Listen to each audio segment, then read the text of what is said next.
자, 기도응답에서 찬양으로 한번 따라하겠습니다. 기도응답에서 찬양으로. 기도응답에서 찬양으로. 이런 제목으로 은혜를 나누겠습니다. 창조주 하나님은요, 피조물인 저와 여러분들, 즉 인간으로부터 찬양받기에 합당하신 존재입니다. 여러분, 하나님은 창조주이시고 우리 인간은 피조물이란 말이에요. 같은 손이 아닙니다. 그렇기 때문에 창조주인 하나님은 피조물인 저와 여러분들로 하여금 이렇게 찬양을 올려드릴 때 찬양을 받기에 지극히 합당하신 분이라는 것이죠.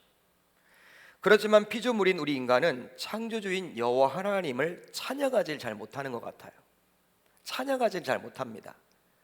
그 이유가 있으니 바로 하나님에 대해서 잘 알지 못하기 때문이죠. 여러분, 하나님에 대해서 하나님이 과연 어떠한 분인지를 안다면 하나님을 찬양하지 않을 수가 없겠죠. 근데 우리가 잘 모르기 때문에 하나님을 찬양하지 않는 거예요. 그런데 이것은 교회를 다니는 신자라고 해서 결코 예외가 될 수는 없습니다. 즉 어떤 말이냐, 하나님을 믿는 신자가 되었다고 해서 자연스럽게 하나님을 찬양하도록 이렇게 될 수는 없다라는 거예요. 그러니까 교회를 다닌다고 해서 여러분 100% 그 사람이 하나님을 찬양한다? 그렇게 말할 수는 없다라는 사실이에요.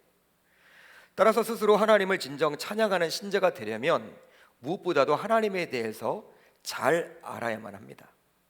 하나님에 대한 지식이 굉장히 중요해요. 그러니까 여러분들은 과연 이 하나님에 대해서 잘 알고 계십니까? 하나님을 어떻게 알고 계십니까? 하나님을 알려고 몸부림치고 계십니까?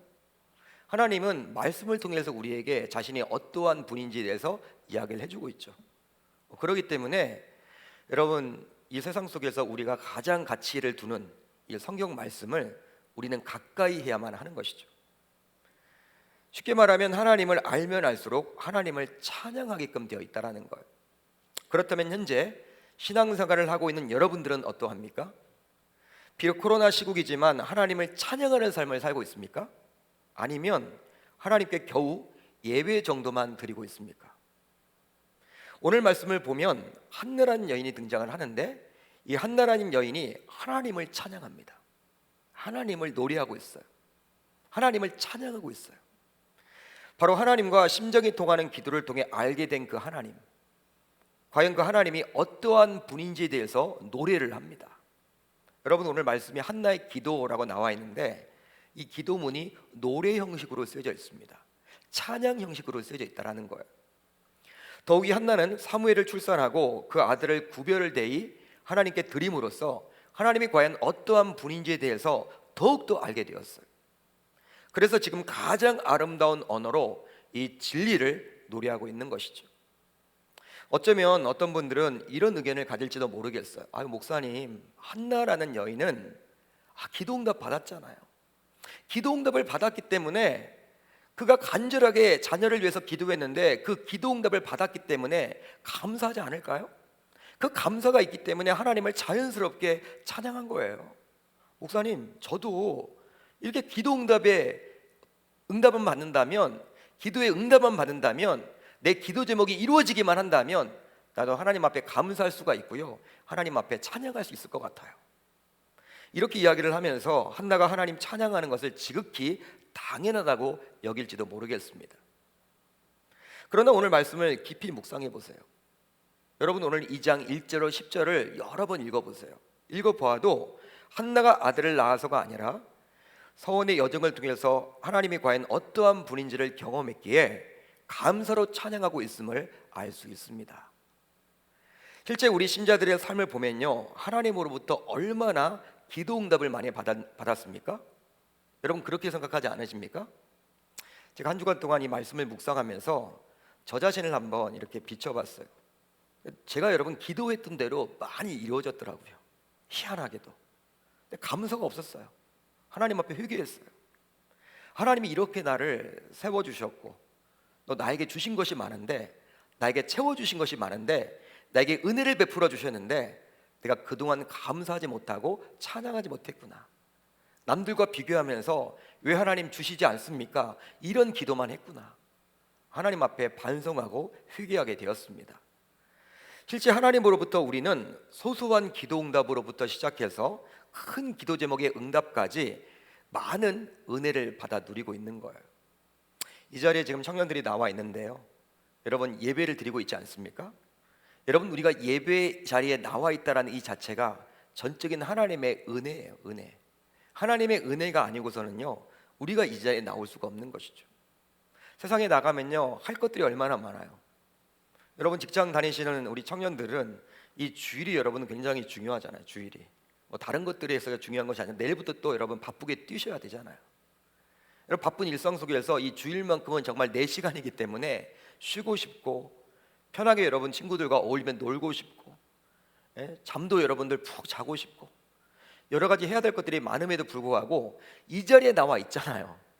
이건 여러분 하나님이 우리들에게 마음을 열어주신 것이고 은혜를 베풀어 주셨기 때문에 이 자리에 나온 거예요. 여러분, 우리가 함부로 하나님 앞에 예배 드릴 수 없거든요. 그러니까 우리가 예배를 드린다는 그 자체는요, 하나님이 이미 은혜를 베풀어 주셨기 때문에 우리가 그 예배 현장에 있다라는 사실입니다. 그럼에도 불구하고 이렇게 많은 은혜를 받아 누렸음에도 불구하고 하나님을 찬양하기는커녕 오히려 불평과 불sam는 불만을 일삼아 오고 있지는 않습니까? 그렇습니다. 막상 기도응답을 받고 났음에도 불구하고 감사는커녕 하나님을 잊을 때가 굉장히 많다라는 거예요. 많다라는 것이죠. 그러나 한나는 달랐어요. 오늘 본문에 등장하는 한나라는 여인은 달랐습니다. 기도응답을 받고 난 이후에 그 감사함을 간직한 채 하나님을 찬양합니다. 따라서 이 시간 이 예배의 자리에 나온 우리들 모두 한나의 이런 모습을 꼭 본받음으로 말미암아 기도응답을 받았기에 하나님을 찬양하는 인생이 아니라 기도하는 과정을 통해서 알게 된 그 하나님 그 부분만으로 만족하며 살겠노라고 고백하면서 기도응답을 받아서가 아니라 기도하는 과정 속에서 만나게 된 그 하나님이 어떠한 분인지를 알게 되었기 때문에 감사하며 찬양할 수 있기를 우리 주님의 이름으로 축원합니다. 여러분, 이제 오늘 본문 1절을 보시면요, 한나의 노래가 시작이 됩니다. 한나의 노래가 시작이 되는데 1절을 보시면 처음부터 한나의 기쁨을 격하게 표현해 주고 있어요. 여러분, 1절을 한번 우리 같이 읽어봅니다. 시작. 한나가 기도하여 이르되 내 마음이 여호와로 말미암아 즐거워하며 내 뿔이 여호와로 말미암아 높아졌으며 내 입이 내 원수들을 향하여 크게 열렸으니 이는 내가 주의 구원으로 말미암아 기뻐함이니이다. 아멘. 잘 보세요.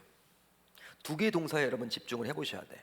즐거워하며 라는 동사와 바로 기뻐함이니이다 이런 동사입니다.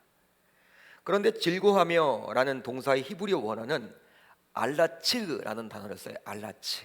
기억 안 하셔도 좋습니다. 알라츠.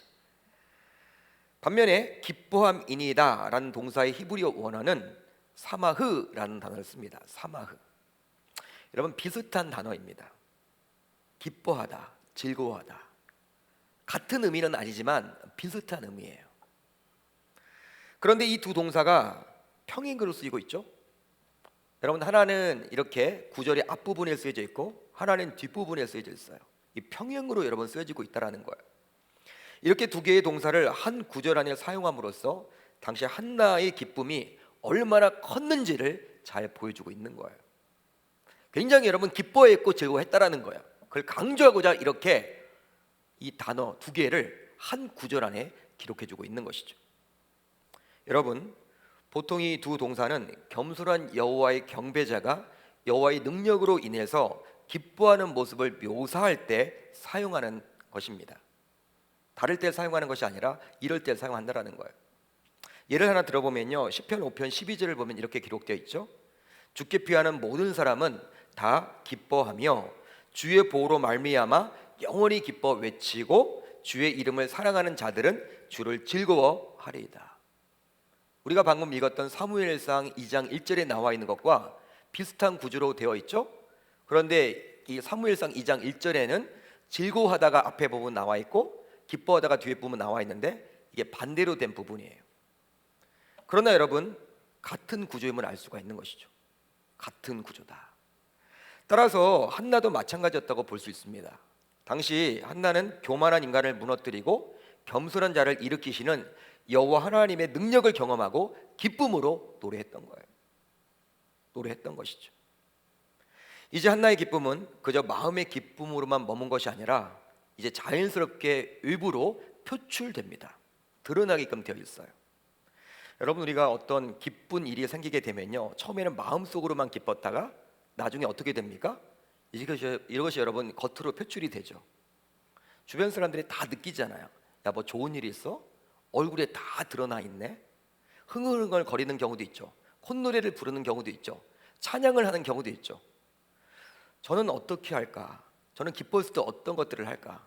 제 얼굴이 여러분 다 드러나더라고요. 제 얼굴이. 여러분 굉장히 기쁘면요, 저희 발걸음부터 빨라져요. 발걸음부터 빨라지고 굉장히 여러분들 뭐 주 하나님 그런 찬양도 부르고 여러 가지 여러분 제가 알고 있는 그 찬양이 나도 모르게 여러분 막 이렇게 흘러나와요. 마찬가지였어요. 당시 한나도 마찬가지였습니다. 자신의 마음의 기쁨이 이제 흘러넘치게 된 거예요. 우선 내 뿔이 여호와로 말미암아 높아졌으며 라고 노래를 하죠. 이런 노래를 합니다. 내 뿔이 여호와로 말미암아 높아졌다. 내 뿔이 여호와로 말미암아 높아졌으며 내 입이 내 원수들을 향하여 크게 열렸으니. 바로 사무엘상 2장 1절에 이렇게 기록이 되어 있죠. 여러분, 여기서 뿔이 높아졌다는 의미는 뭡니까? 뿔이 높아졌다. 여러분, 오늘 2장 1절을 보게 되시면 내 뿔이 여호와로 말미암아 높아졌으며 라고 나와 있는데, 여기 나와 있는 뿔은 무엇을 의미할까요? 바로 뿔은 머리를 높이 치켜든 들소의 모습을 나타내는 표상이라 할 수 있습니다. 우리가 동물의 왕국을 보게 되면 이 들소가 나오죠. 들소를 보게 되면요, 뿔이 얼마나 멋있는지 몰라요. 그러니까 우리나라 여러분 이 젖소나 우리나라 이 황소를 보시면 안 되고, 여러분 아프리카 들소를 한번 떠올려 보세요. 여러분 뿔이 얼마나 멋있는지 몰라요. 여러분 사자가 이렇게 들소를 잡아 먹으려고 공격을 합니다. 근데 여러분 자칫 잘못하면요, 이 들소의 뿔에 사자가 여러분 당하게끔 돼 있어요. 찔리게 되면요, 이 사자도 치명상을 입는다 그래요. 그게 여러분 얼마나 긴지 몰라요. 그 뿔이. 실제 신명기 33장 17절을 보면 다음과 같이 기록을 해주고 있죠. 그런 첫 소송아지 같이 위험이 있으니 그 뿔이 들소의 뿔 같도다. 이것으로 민족들을 받아 땅끝까지 이르르니. 여러분 누구의 말입니까? 지금 모세라는 선지자가 지금 야곱의 여러 아들 가운데 이 요셉을 이렇게 들소의 뿔 같다라고 이야기를 하면서 축복해 주고 있는 내용이에요. 여러분 야곱의 여러 아들들 가운데 요셉이 굉장하죠. 근데 그 요셉이 이렇게 모세로 하여금 축복을 받았는데 들소의 뿔과 같다. 그런 여러분 축복을 받게 되었다라는 거예요. 따라서 성경에 나오는 뿔은 대개 힘, 명예, 권위 등을 상징한다고 볼 수 있습니다. 굉장히 좋은 의미라는 거예요. 파워를 뜻하는 거예요. 그동안 한나는 풀이 죽어 고개를 감히 쳐들도 못하고 뿔을 숙이고 다녔던 것만 같아요. 왜 그러지 않았겠습니까? 고대 사회 속에서 결혼한 여인이 이렇게 잉태를 하지 못하게 되면요, 그건 저주받았다라고 사람들이 질책을 했기 때문에 여러분 고개를 푹 숙이면서 이렇게 다닐 수밖에 없는 것이죠. 하늘을 쳐다볼 수 있는 인생이 아니라 땅만을 쳐다볼 수밖에 없는 인생이었다라는 거예요. 그러다가 이제는 당당히 들소의 뿔과 같이 이제는 고개를 쳐들고 다니게 되었다라는 사실입니다. 그걸 지금 노래하고 있는 거예요. 또 하나, 이제 한나는 자신의 기쁨을 입으로 노출시키는데 바로 내 입이 내 원수들을 향하여 크게 열렸으니 라고 노래를 합니다. 이렇게 노래를 하고 있어요. 여러분 사무엘상 2장 1절을 보면 이렇게 기록이 되어 있죠. 내 뿔이 여호와로 말미암아 높아졌으며 내 입이 내 원수들을 향하여 크게 열렸으니. 내 입이 내 원수들을 향해서 크게 열렸다. 지금까지 한나는요, 입을 가지고 있었지만 감히 말할 수 없었습니다. 난 죄인이에요, 죄인. 왜? 잉태하지 못하니까. 당시 사회가 그랬습니다. 즉 벙어리 냉가슴 앓듯이 그저 고통을 안으로만 사귀면서 살았던 인생이었어요. 여러분 적수인 분인나가 찾아와 가지고 네가 이렇게 임신하지 못하는 것은 하나님의 저주를 받아서 그런 거야. 그런 말을 들어도 감히 대적하지 못하는 거예요. 말하고 싶죠? 말을 못해요. 왜? 그게 맞는 말이거든. 그 당시 여러분 유대 사회 속에서 저주받았다고 생각을 다 했거든요, 사람들이. 분인나만의 생각이 아니라 그 당시 유대 사회 속에서 여러분 이렇게 결혼한 여인이 잉태하지 못하는 것은요, 하나님의 저주라고 사람들은 다 여겼기 때문에 손가락질을 감내해야만 했습니다. 그런데 어떻게 갑자기 감히 여러분 이렇게 이야기를 할 수 있단 말입니까? 입을 가지고 있다고 해서 할 수 없는 거예요. 그런데 이제 자신을 그렇게 괴롭혔던 원수를 향해서 입을 벌릴 수 있게 된 것이죠. 그렇게 지금 노래합니다. 그렇다면 이제 한나가 고개를 들고 입을 벌려서 말할 수 있게 된 그 기본적인 이유는 무엇 때문일까요? 제가 여러분 기본적인 이유라고 이야기를 했습니다. 기본적인 것은 무엇이냐? 그 이유는 오랜 기간 불임으로 있다가 아들이라는 눈에 보이는 성공을 이루어냈기 때문입니다. 눈에 보이는 가시적인 성공을 거두었기 때문에 그렇게 여러분 기쁨을 가지고 노래할 수 있게 된 거예요. 그렇습니다. 이제 한나는 조롱을 당하는 위치에서 자신을 그렇게 괴롭혔던 적수 불임나를 조롱할 수 있는 위치로 바뀌어지게 된 거예요. 그러다 보니 자신의 기쁨을 두 번에 걸쳐서 표현해주고 있는 것이죠. 어떻게 표현하고 있습니까? 이제 고개를 빳빳이 들 수가 있게 되었고, 이제 입을 가졌지만 지금까지 말을 못했는데 대적할 수 있게 되었다는 사실, 이 두 가지를 지금 노래하고 있는 거예요. 그렇다면 누가 이런 놀라운 변화를 주신 것일까요? 여러분, 완전히 지금은 조롱을 당했던 인생에서 남을 이제 조롱할 수 있는 위치까지 여러분 변하게 되었는데, 이것을 지금 누가 한 거예요? 한나가 여러분 열심히 기도해서 응답받은 겁니까? 한나의 노력일까요? 그렇지 않죠. 바로 하나님께서 그렇게 하도록 해주셨습니다. 하나님께서 그렇게 하도록 해주셨다라는 사실이에요. 이러던 하나님은 당신을 경외하고 의리하는 성도들을 향해서 이런 놀라운 변화를 주시는 분임을 우리들은 믿을 수 있어야만 하는 것이죠. 그러기에 다윗도 다음과 같이 노래를 했습니다. 우리 시편 23편 5절을 보면 이렇게 기록이 되어 있어요. 우리 한번 같이 읽어봅니다. 시작. 주께서 내 원수의 목전에서 내게 상을 차려주시고 기름을 내 머리에 부으셨으니 내 잔이 넘치나이다. 아멘. 이 다윗의 고백이거든요. 주께서 내 원수의 목전에서 내게 상을 차려주시고 기름을 내 머리에 부으셨으니 내 잔이 넘치나이다. 여러분, 다윗은 쉽게 왕이 되지 않았습니다. 자신의 장인이었던 사울이 얼마나 여러분 이 다윗을 죽이려고 했는지 몰라요. 여러분, 군대를 동해서 군대를 이 다윗 하나 잡겠다고 3,000명을 동원해서 3,000명, 대단하지 않습니까? 이 다윗 하나를 잡겠다고. 여러분, 다윗의 인생은요 쫓김의 인생이었어요. 도망쳤어요. 수세적이었습니다. 방어적이었습니다. 대항할 수가 없었습니다. 감히 여러분 사울 앞에서 어떻게 이렇게 큰 소리를 칠 수 있는 입장이 아니었어요. 그런데 다윗이 나중에 시간이 흘러서 자신의 상황을 이렇게 딱 살펴보니까 어떻게 되어 있어요? 다윗은 원수가 보는 앞에서 이미 존귀하게 되어 있고, 그리고 그 원수가 보는 앞에서 잔치상을 받아 있다라는 거예요. 여러분, 잔치상이 무엇입니까? 굉장히 여러분 화려하게 차려진 그 음식을 말하는 거 아닙니까? 원수들 앞에서 자기가 여러분 잔치상의 주인이 되어 있다라는 거예요. 어느 날 여러분 살펴보니까 여러분, 세상에 이것보다 더 통쾌한 일이 어디 있단 말입니까? 따라서 성도가 무죄한 자신을 괴롭히고 핍박하는 자들로 인해서 복수심에 사로잡혀 있지만 원수를 직접 갚지 않고 늘 초연한 자세로 인내하며 살아가야 할 이유가 바로 여기에 있는 거예요. 여기에 있는 것입니다. 실제로 하나님은요 성도 스스로 원수 갚는 것을 원치 않으세요. 그걸 금하셨어요. 원수를 갚지 말라고 말하십니다. 직접 갚지 말아라. 그 이유는 바로 무엇이냐면, 성도가 스스로 원수를 갚게 되면 원수는 원수를 낳게 되고 그 죄가 도로 자신에게 돌아오기 때문이죠. 제가 여러분들 이렇게 중고등학교 다닐 때 참 여러분 중국 영화가 많았습니다. 중국 영화, 주윤발 씨라고 여러분 들어보셨죠? 이 주윤발 씨가 여러분 등장했던 홍콩 영화 전에 중국 영화가 있었는데, 어떤 영화냐? 바로 여러분 무술 영화예요. 무술 영화, 칼싸움 영화, 칼싸움. 근데 여러분 이 무술 영화의 대부분의 주례가 여러분 비슷해요. 다 원수 갚는 거예요. 원수 갚는 거. 아버지의 원수를 갚고, 어머니의 원수를 갚고, 스승의 원수를 갚고. 근데 여러분 놀라운 일은요, 원수를 갚았는데 여러분 또 이탄이 나와요. 어떻게 이탄이 나오느냐?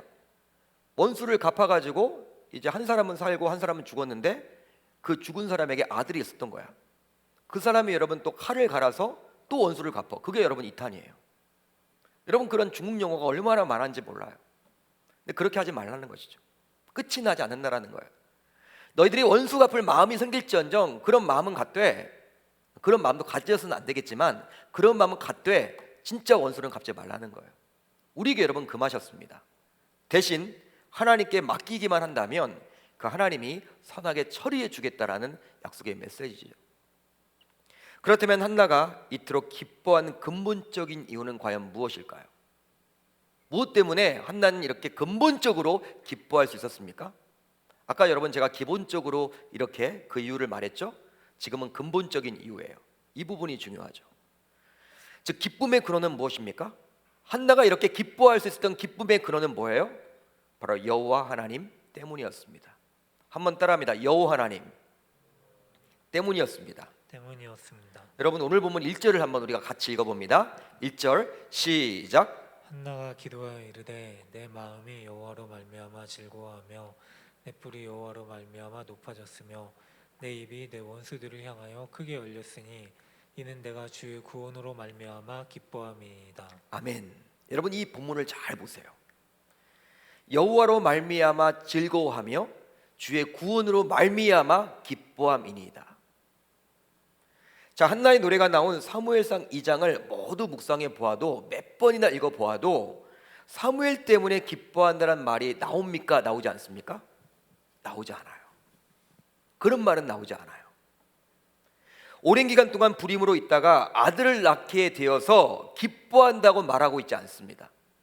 즉 자식을 주셔서 돈을 주셔서 집을 주셔서 직장을 주셔서가 아니라 오직 주님 한 분 때문에 기쁘다라고 한나는 찬양하고 있는 거예요. 뭔가를 받았기 때문에, 뭔가 기도 응답을 받았기 때문에, 하나님이 나의 문제를 해결해 주셨기 때문에, 내 상황이 호전되었기 때문에 기뻐하다라고 말하고 있지 않고 2장 1절부터 10절을 자세히 보시면 하나님이 계시기 때문에 기뻐하다라고 한나는 지금 고백하고 있는 거예요. 그러게 한나는 여호와로 인해서 또 여호와의 구원으로 인해서 기쁨이 넘치게 된 것이라고 노래를 합니다. 그런데요, 이런 한나의 노래를 묵상하고 있노라면 누가 떠오르게 되냐면 이 하박국이라는 선지자가 떠오르게 돼요. 하박국. 한 주간 동안 말씀을 묵상하는데 하박국이 여러분 생각이 났어요. 제가 말씀을 찾아봤는데 정말 놀라웠습니다. 이 한나의 고백이 어떻게 이리 하박국의 고백과 일치를 할까? 여러분 하박국 3장 17절로 18절을 같이 읽습니다. 시작. 비록 무화과 나무가 무성하지 못하며 포도나무에 열매가 없으며 감람나무에 소출이 없으며 밭에 먹을 것이 없으며 우리의 양이 없으며 외양간에 소가 없을지라도 나는 여호와로 말미암아 즐거워하며 나의 구원의 하나님으로 말미암아 기뻐하리로다. 여러분 잘 보세요. 비록 무화과 나무가 무성하지 못하며 포도나무에 열매가 없어, 감람나무에 소출이 없어요, 밭에 먹을 것이 없어, 우리의 양이 없고 요양간에 소가 없어. 이거 여러분 쪽박찬 거죠. 대박이 아니죠. 세상 말로는요 망한 거예요. 불행한 거예요. 기뻐할 수 없는 거죠. 그런데 하박국 선지자는 지금 어떻게 고백합니까? 그러할지라도 나는 여호와로 말미암아 즐거워하며 나의 구원의 하나님으로 말미암아 기뻐하리로다. 이 하박국 선지자의 고백이 놀랍게도 오늘 말씀에 나와 있는 한나의 고백과 일치하지 않습니까? 보통 신자라고 하면서도 나는 무엇 때문에 기쁘다, 이렇게 이런 이야기를 많이 하죠. 야, 나 이번에 대학 붙어서 기쁘다. 나 이번에 좋은 그러한 이런 직장에서 좋은 보직을 맡아서 기쁘다. 야, 취직이 어려운데 나 이번에 취직됐다. 너무 기뻐. 여러분 이런 이야기 많이 하죠. 신자이면서도 이런 얘기 많이 합니다.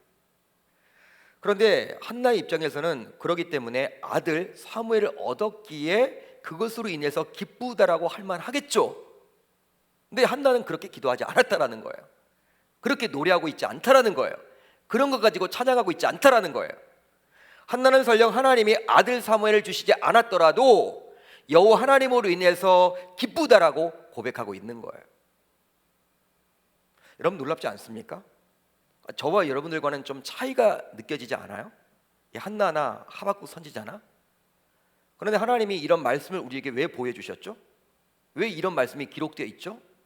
그들도 우리와 성정이 같은 사람인데, 여러분 바로 저와 여러분들도 그 정도 단계까지 올라가기를 우리 주님이 기대하신다라는 거예요. 너희들 나 하나만으로 만족해라.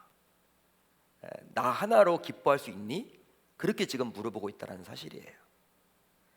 그러게 이제부터 우리들도 한나와 같이, 하박국 선지자와 같이 기도 응답의 유무에 따라 기뻐할 수 있음이 결정되는 것이 아니라 오직 여호와 하나님의 계심으로 기뻐하겠노라고 다짐하고 결단하고 돌아갈 수 있기를 우리 주님의 이름으로 축원합니다. 그렇다면 도대체 여호와는 누구일까요?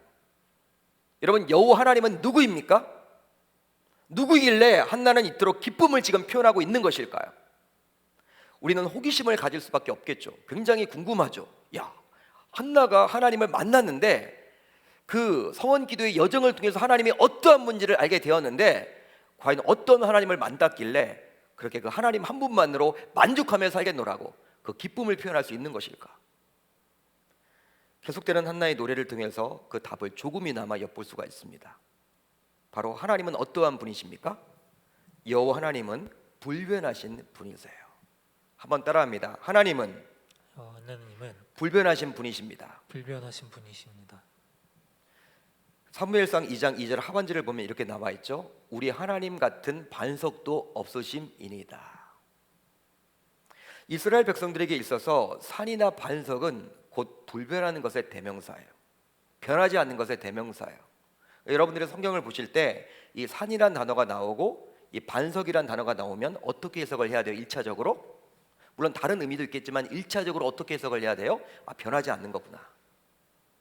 따라서 여기서 하나님을 가리켜서 반석이라고 비유하고 있는 것은 세상의 것은 조석 변이함으로 말미암아 흔들리고 불안하지만 결코 하나님만큼은 변함이나 흔들림이 없는 신실하신 분임을 나타내주고자 함이에요. 따라서 이런 하나님은 우리가 의지할 유일한 대상이 되는 것이죠. 여러분, 실제 이 세상에 과연 변하지 않는 것이 있다라고 생각을 하십니까? 변하지 않는 것이 있을까요, 없을까요? 없어요. 다 변해요. 다 변해. 여러분, 사람도 변하더라고요. 사람도 변해요. 좋았던 사람이 여러분 나빠지기도 해요. 나빠졌던 사람이 좋아지기도 합니다. 이 사람도 변하더라고요. 아무리 진실한 사람이라 할지라도 사람도 변합니다. 그렇기 때문에 여러분, 이 남녀 간의 관계에 있어서 이제 여러분 너무나 행복해서 좋아서 교제를 하다가 결혼까지 하게 되잖아요. 근데 결혼했는데 나중에 헤어지기도 합니다. 또 왜요? 남편이 어떻게 그럴 수가 있냐라는 거예요. 나만을 사랑한다고 했는데 어떻게 남편에게 딴 여자가 생겨? 여러분, 남편의 입장에서도 아내가 여러분 이제 달라졌다고 여기는 것이죠. 여러분, 사람이 달라졌다고 여기기 때문에 여러분 달라져 있습니다. 여러분 본래부터 달라져 있어요. 사람은 누구나 여러분 달라집니다. 안 변할 것 같은 남편, 안 변할 것 같은 아내가 변했다고 생각을 하기 때문에 이혼까지 하게 되는 것이죠. 사람도 여러분 변해요. 진실한 사람일지라도 변해요. 또 여러분, 사람의 신념은 어떨까요? 사람의 신념, 상황에 따라 변합니다. 우리가 정치권에서 많이 보고 있죠. 야당일 때의 모습과 여당일 때의 모습이 달라요. 또 여당일 때와 야당일 때의 모습이 달라요. 여당이 야당 되기도 하고 야당이 여당 되기도 하는데 같은 사람이 한 입으로 두 말을 해요. 내가 하면 여러분 로맨스고 남이 하면 불륜이래요. 내로남불이 굉장히 많죠. 또 건불10년이란 말이 있듯이 아무리 대단해 보이는 정치 권력조차도 채 10년을 넘지 못합니다. 채 10년이 가질 못해요. 진짜 그래요. 여러분, 현직이 중요하지 전직은 아무 소용이 없어요. 여러분, 이제 국회의원들이 지금 21대로 바뀌었잖아요. 20대에서 20대 국회의원 가운데 열심히 했지만 21대 국회의원 떨어지신 분들은요, 언론에 잘 조명을 받지 못해. 다 잊혀지는 거예요. 또 정권이 바뀌어도 재벌만큼은 영원할 것처럼 우리가 여겼는데 실제 그렇지 않습니다. 재벌도 무너져요. 재벌도 실제 그래요. 즉, 이 세상의 모든 것은 변합니다. 변하지 않는 것은 아무것도 없어요. 이것은 달리 말하면 이 세상에 우리가 믿고 의지할 만한 것은 아무것도 없다라는 것이죠. 한번 생각을 해보세요. 한번 여러분들이 생각을 해보세요. 변하기 쉬운 것을 어떻게 믿고 의지할 수 있단 말입니까? 따라서 피조 세계에 존재하는 모든 것은 우리의 믿음의 대상이요 의존의 대상이 될 수 없는 것이죠. 사랑하는 성도 여러분, 청년 여러분, 현재 여러분들은 무엇으로 인해서 낙심해 있습니까? 무엇으로 인해서 걱정, 근심으로 가득 차 있으십니까? 왜 여러분 이렇게 기가 죽어 있으십니까? 무엇 때문에? 무엇 때문에 힘드세요? 우리들 주변을 둘러보아도 붙들 수 있는 소망이 없어요. 나는 붙잡고 싶은 것이 있는데 그것 자체가 없다라는 거예요.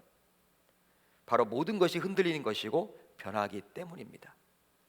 그동안 굉장히 우리가 안정적이고 튼튼하다고 여겼던 선진국을 여러분 한번 떠올려 보세요. 선진국들. 여러분 우리나라보다 잘 사는 나라들이 선진국. 보통 어떤 나라가 선진국이었습니까? 우리 뇌리 속에 지금까지는 미국이었죠. 또 유럽이었죠. 뭐 영국이나 독일, 프랑스 그런 나라들은 여러분 우리나라보다는 훨씬 잘 사는 나라다. 그렇게 여러분 우리가 여겨왔는데 어떻습니까? 코로나 상황으로 인해서 여러분 민낯이 다 드러나고 있죠. 야, 어떻게 미국이란 나라가 그래? 이렇게 확진자가 여러분 이렇게 많아져? 이렇게 어떻게 의료 체계가 이래? 어떻게 독일이란 나라가 그래? 영국이란 나라가 그래? 여러분 실망감이 확 오는 거죠. 여러분 그러한 선진국이란 것들 굉장히 여러분 안정적이라고 여겼던 그런 나라들조차도 흔들리고 있다라는 거예요. 또 그동안 지속적인 성장을 거둔 업종조차도 코로나로 인해서 새롭게 재편되기도 합니다. 제가 말씀을 준비하면서 우리나라 여러분 기업의 1위부터 10위까지를 살펴보니까 이 코로나 전과 후가 완전히 달라져 있어요. 어떤 공장 중심의 이 기관 산업들은 다 여러분 후퇴를 하고 있고요. 이 바이오 그룹들하고 이 IT 기업들 하도 여러분 비대면 하니까 눈에 보이지 않은 그런 기업들이요 굉장히 여러분들 순위가 올라가 있어요.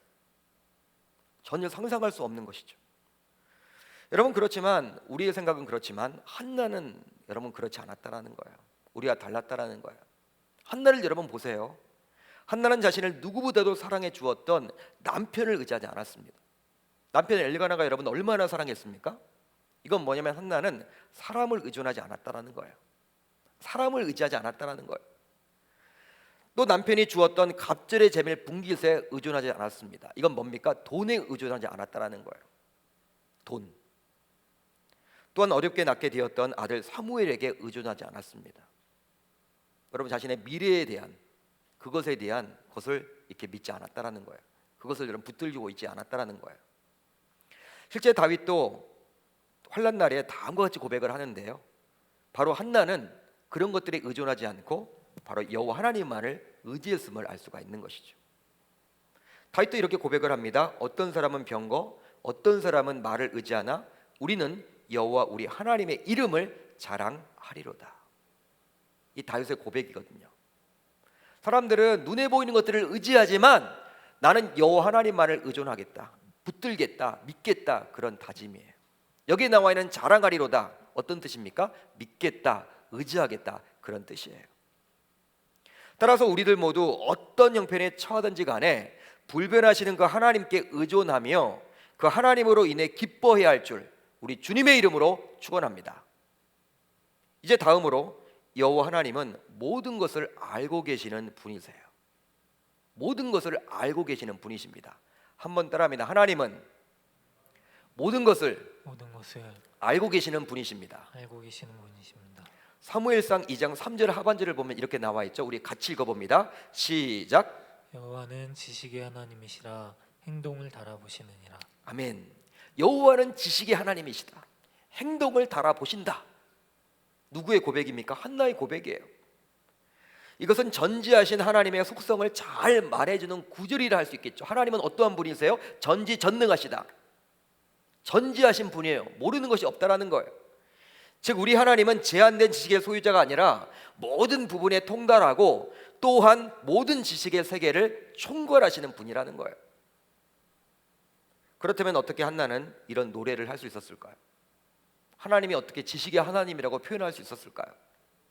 바로 자신이 사무엘을 낳기 전 적수 분인나에 의해서 일방적으로 당하고 있는 형편이었음에도 불구하고 하나님께서는 이것을 모르지 않으시고 후에 개입하셔서 그 분인나의 악한 행동을 달아보신다라고 확신했다라는 사실입니다.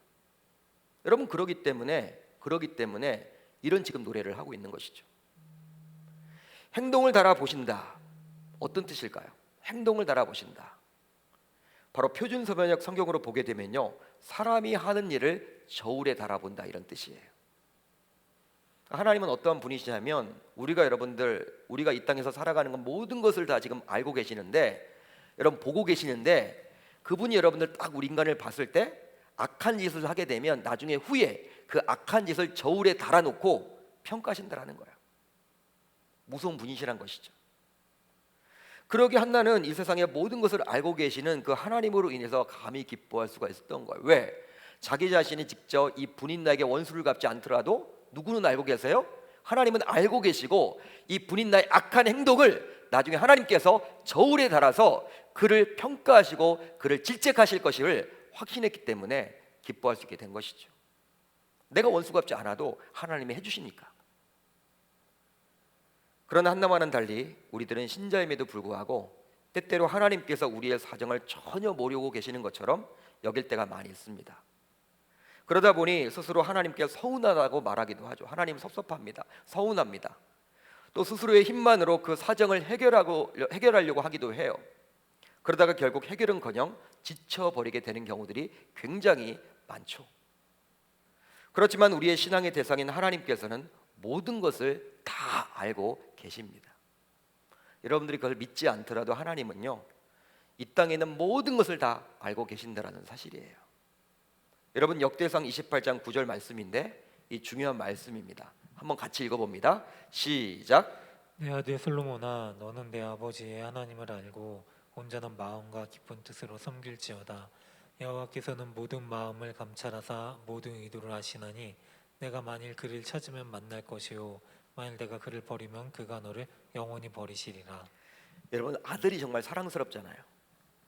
그 아들 솔로몬에게 이 아버지로서 하나님이 과연 어떠한 분인지를 지금 말해주고 있는 거예요. 아들아, 너 하나님이 누구인지 알아?